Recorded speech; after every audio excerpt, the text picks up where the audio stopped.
हाय दोस्तों, पुनः एक बार आप सभी का स्वागत है हमारे इस ऑनलाइन प्लेटफॉर्म बिंद स्टडी हब में, जहां पे हम आप आज एक बहुत ही चर्चित टॉपिक के बारे में चर्चा करना चाहते हैं, जो हमारी आपकी सभी की ज़िंदगी को तबाह करके रख दिया और हम लोगों को घर में कैद कर दिया।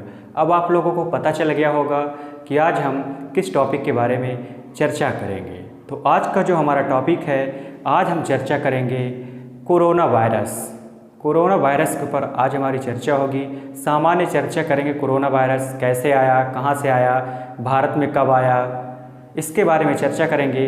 तो आइए स्टार्ट करते हैं। जो कोरोना वायरस है वो मुख्यतः सार्स फैमिली का वायरस है। और सार्स की बात करें तो सार्स कोई नया वायरस नहीं है। सार्स इसके पहले आज से लगभग 80 साल पुराना 1960 में पहली बार सार्स वायरस आया था, जो मुर्गियों में पाया गया था। मुर्गियों के कारण फैला था ये सार्स वायरस, और उसी सार्स फैमिली में ये कोरोना वायरस है। यदि हम बात करें हमारा जो कोरोना वायरस है, उसे नोवल कोरोना वायरस क्यों कहा गया? इसे नोवल कोरोना वायरस इसलिए कहा गया क्योंकि यह कोरोना वायरस का एक नया स्ट्रेन था, इसीलिए नोवल कोरोना वायरस कहा गया है। वहीं यदि हम बात करें कोविड-19 की, तो इसे कोविड-19 जो नाम दिया गया वह WHO द्वारा दिया गया। WHO जो वर्ल्ड हेल्थ ऑर्गेनाइजेशन है, जिसकी स्थापना 7 अप्रैल 1948 को हुई, उसके द्वारा इसका नाम कोविड-19 दिया गया। तो आइए देखते हैं कोरोना वायरस के बारे में कुछ महत्वपूर्ण तथ्य। तो बात करेंगे, सबसे पहले देखेंगे कोरोना वायरस की जो उत्पत्ति है वो कहाँ से होती है। कोरोना वायरस की जो उत्पत्ति होती है, तो कोरोना वायरस की उत्पत्ति चीन से होती है। चीन के वुहान शहर से कोरोना वायरस की उत्पत्ति मानी जाती है। यदि हम देखें कोरोना वायरस का जो नाम है, कोरोना वायरस का जो नाम है कोविड-19, ये कोविड-19 नाम WHO द्वारा दिया गया और WHO की स्थापना 7 अप्रैल 1948 को हुई थी। आपको ध्यान में रखना है, जो कोविड-19 नाम है ये WHO द्वारा दिया गया है। यदि हम देखें, जो पहली बार लॉकडाउन लगाया गया था वो 23 मार्च को लगाया गया था। फर्स्ट लॉकडाउन 23 मार्च को लगाया गया था, ये आपको याद रखना है। यहाँ पे हम उन्हीं तथ्य की चर्चा करेंगे जो हमारे लिए काफ़ी महत्वपूर्ण हैं और परीक्षा में उससे प्रश्न पूछे जाने की संभावना सर्वाधिक है।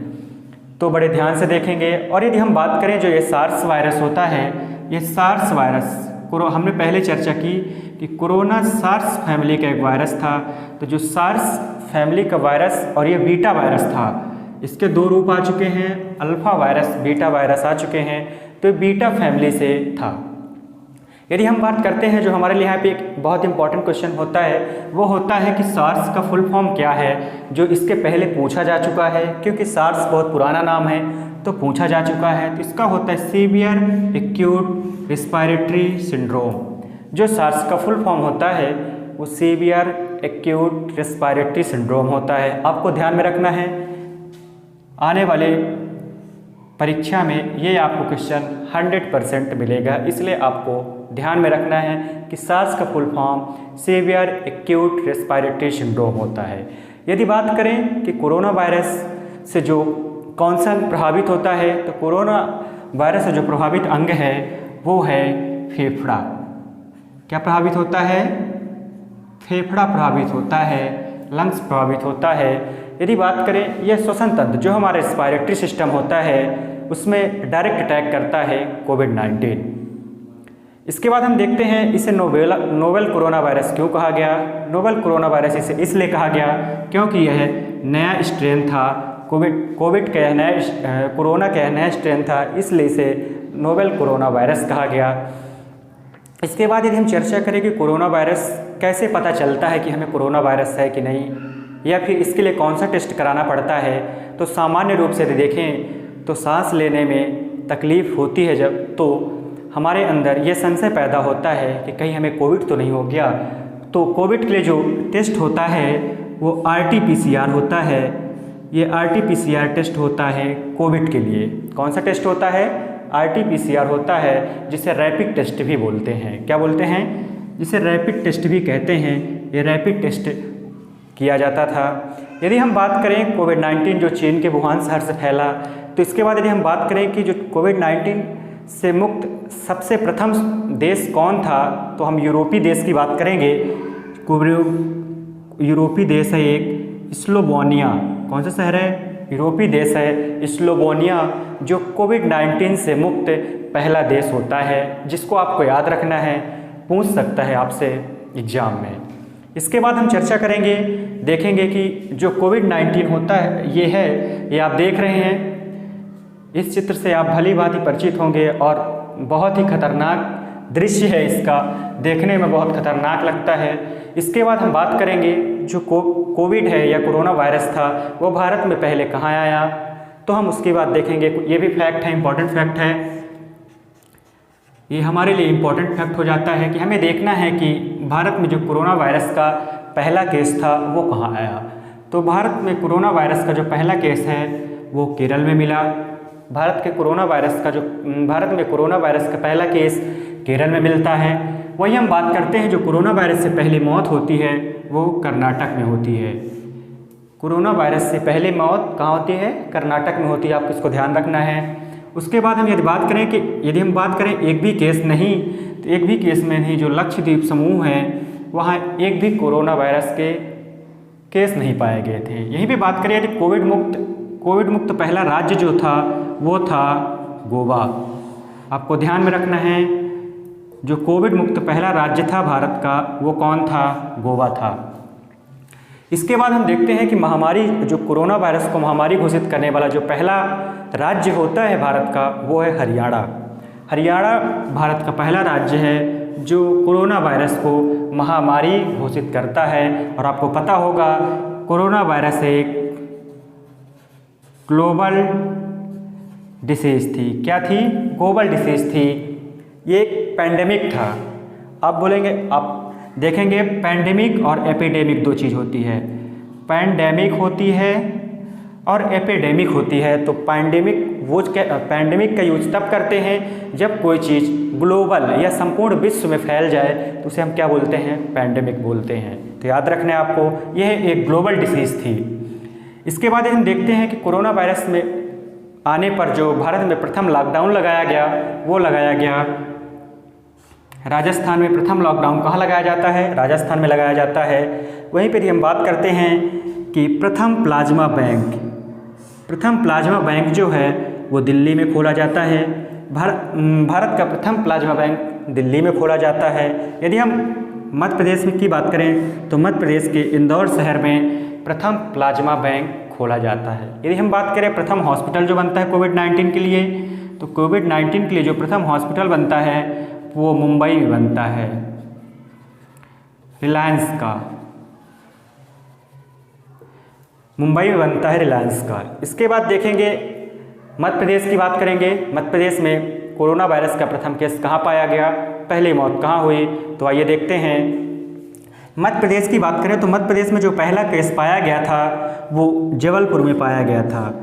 मध्य प्रदेश में पहला केस जबलपुर में पाया गया था और वह व्यक्ति जिसमें पहला कोरोना वायरस का केस पाया गया था वह दुबई से आया हुआ था। कहाँ से आया हुआ था ये भी पूछ सकता है, दुबई से आया हुआ था, तो आपके लिए इम्पॉर्टेंट है। यदि हम बात करें मध्य प्रदेश में कोरोना वायरस से जो पहली मौत होती है, तो मध्य प्रदेश में कोरोना वायरस से जो पहली मौत होती है वो उज्जैन शहर में होती है। याद रखना है आपको, कोरोना वायरस से जो पहली मौत होती है वो उज्जैन में होती है।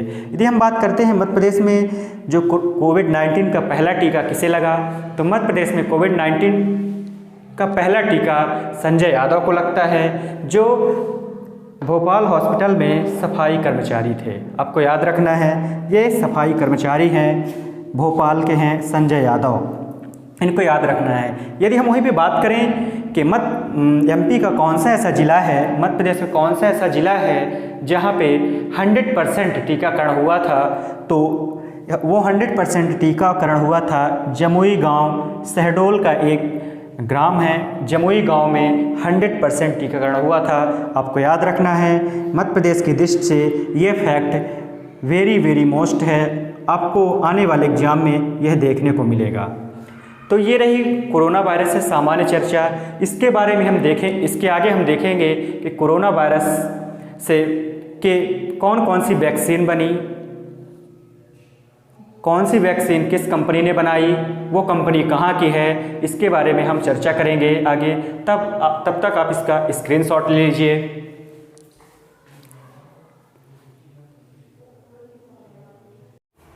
इसके बाद हम आगे देखते हैं, जो आगे इसके बाद हमारा महत्वपूर्ण टॉपिक होगा वो होगा कौन सी वैक्सीन का निर्माण किस कंपनी ने किया, कहाँ उसका निर्माण किया गया, कौन सा जो ऐप होते हैं, ऐप से काफ़ी बार क्वेश्चन पूछ लेता है, तो आपको याद रखना है कौन से ऐप किस गवर्नमेंट ने लॉन्च किए, कौन सा अभियान किस गवर्नमेंट चलाया। तो देखते हैं, जो कोविड-19 की वैक्सीन थी उसमें बात करेंगे। कोविड-19 से की जो वैक्सीन थी वो थी, पहली जो वैक्सीन होती है वो कोविशील्ड होती है। याद रखना है, कोविशील्ड जो वैक्सीन का निर्माण किया था वो AstraZeneca plus serum institute Pune में स्थित है। इसके जो हेड हैं वो अदार पूनावाला साहब हैं। तो याद रखना है, कोविशील्ड जो वैक्सीन होती है वो एस्ट्राजेनिका प्लस सीरम इंस्टीट्यूट द्वारा निर्मित वैक्सीन होती है। फिर हम बात करते हैं दूसरी वैक्सीन जो है स्पुतनिक भी। यह स्पुतनिक भी जो वैक्सीन है वह रूस में निर्मित वैक्सीन है, और देखें तो यह मान्यता प्राप्त पहली वैक्सीन होती है जिसे मान्यता मिलती है। तो याद रखना है, यदि पेपर में पूछ दे कि पहली वैक्सीन कौन सी है, तो याद रखना है स्पुतनिक भी है, जो रसिया द्वारा बनाई गई है। तो आपको याद रखना है स्पुतनिक भी जो पहली वैक्सीन होती है। यदि हम बात करते हैं प्रथम भारतीय वैक्सीन कौन थी, तो भारतीय वैक्सीन के लिए हम बात करें तो प्रथम जो भारत में निर्मित वैक्सीन होती है वह कोवैक्सीन होती है। कोवैक्सीन की बात करें तो यह ICMR प्लस भारत बायोटेक द्वारा निर्मित वैक्सीन है। ICMR का आपको फुल फॉर्म है Indian council of medical research. आपको याद रखना है Indian council of medical research. इसके बाद बात कर भारत बायोटेक, यह भारत में निर्मित वैक्सीन है। जो कोवैक्सीन है यह भारत में निर्मित वैक्सीन है। तो याद रखना है, आपको कंफ्यूज नहीं होना है। प्रथम भारतीय वैक्सीन की बात करें तो आपको कोवैक्सीन को लगाना है, ना कि स्पुतनिक और कोविशील्ड को। इसके बाद यदि हम बात करें तो प्रमुख जो स्टेट गवर्नमेंट है उनके द्वारा अलग अलग अभियान या तो अलग अलग ऐप डेवलप किए गए। जो सीधे ऐप का नाम पूछ लेता है पेपर में, तो आपको उसको भी ध्यान में रखना है कि कौन सा ऐप किस सरकार द्वारा, कौन सा ऐप कौन सा अभियान किस राज्य सरकार द्वारा चलाया गया, उसको आपको याद रखना है। काफ़ी महत्वपूर्ण हो सकता है आपके लिए। तो देखते हैं, जो 5T प्लान है, जो 5T प्लान था, ये 5T प्लान दिल्ली गवर्नमेंट का है। 5T प्लान किस सरकार का है? दिल्ली गवर्नमेंट का है। और आपको याद रखना है, इसमें 5T का मतलब होता है 5T होती है, जिसमें टेस्टिंग, ट्रेसिंग, ट्रीटमेंट आते हैं। तो आपको याद रखना है। यदि हम बात करें टीम 11 जो ऐप था वह उत्तर प्रदेश सरकार का था। आपको याद रखना है, काफ़ी इंपॉर्टेंट है। यूपी के जितने भी पेपर होने वाले हैं उसके लिए यह काफ़ी इंपॉर्टेंट क्वेश्चन हो सकता है। तो याद रखना है आपको। इसके बाद यदि हम देखते हैं कोरोना कवच जो ऐप था वह भारत सरकार का था। कोरोना ऐप जो डेवलप किया गया था वह भारत सरकार का था। यदि हम बात करें अगले ऐप की जो काफ़ी इंपॉर्टेंट है, ब्रेक द चेन जो ऐप था वह केरल सरकार का था। अगला देखते हैं जो नाड़ी ऐप होता है, यह नाड़ी ऐप पुदुचेरी सरकार का होता है। नाड़ी ऐप पुदुचेरी सरकार द्वारा लॉन्च किया जाता है। एक और बहुत महत्वपूर्ण है ऑपरेशन शील्ड। आपको याद रखना है, ऑपरेशन शील्ड होता है वो दिल्ली सरकार का है। जो ऑपरेशन शील्ड है वो दिल्ली सरकार का है। इसके बाद हम देखते हैं मध्य प्रदेश की दृष्टि देखें तो मध्य प्रदेश में कुछ प्रमुख अभियान चलाए गए थे कोरोना के समय, जो चर्चित रहे और जिनकी परीक्षा में आने की प्रबल संभावना है, उनकी चर्चा कर लेते हैं। तो मध्य प्रदेश सरकार द्वारा जो अभियान चलाए गए वो किल कोरोना अभियान चलाया गया, काफ़ी इंपॉर्टेंट था। किल कोरोना के प्रति जागरूकता लाने के लिए अभियान चलाया गया था, किल कोरोना अभियान। इसके बाद हम देखें एक मास्क अनेक जिंदगी जो अभियान है, यह एक क्या था? जागरूकता अभियान था। आपको याद रखना है, यह एक जागरूकता अभियान था। किल कोरोना, एक मास्क नेक जिंदगी अभियान काफ़ी इंपॉर्टेंट है। इसके बाद यदि हम देखें रोको टोको अभियान, तो यह मास्क से संबंधित अभियान था, रोको टोको अभियान। इसके बाद यदि हम बात करते हैं, एक बहुत ही फेमस स्कीम थी जीवन शक्ति अभियान। ये काफ़ी इंपॉर्टेंट है। जीवन शक्ति अभियान इसलिए इम्पॉर्टेंट है क्योंकि यह महिलाओं से संबंधित थी। मामा जी ने महिलाओं को ये ऑर्डर दिया था कि आप मास्क बनाइए, उनको मास्क बनाने के लिए प्रेरित किया था और उनसे बोला था कि आपसे हम मास्क खरीदेंगे और प्रति मास्क 11 रुपये, प्रति मास्क 11 रुपये में खरीदने की बात कही थी। तो इस मास्क से महिलाओं को कोरोना काल में भी रोजगार के अवसर मिले, इसलिए यह काफ़ी है मध्य प्रदेश की दृष्टि से काफ़ी महत्वपूर्ण अभियान है जीवन शक्ति अभियान। आपको इसको याद रखना है। तो ये रहे कुछ कोविड-19 से महत्वपूर्ण तथ्य। जितने भी तथ्य हमने यहाँ पे देखे, लगभग उन्हीं के अंदर से ही आपको कोरोना वायरस से जितने भी प्रश्न बनेंगे उसी के अंदर से ही होंगे, तो आपको ध्यान में रखना है। यदि आपको हमारी क्लास की PDF चाहिए तो आप हमारे जो टेलीग्राम चैनल है उसे ज्वाइन कर सकते हैं। आप कैपिटल लेटर में बिंद स्टडी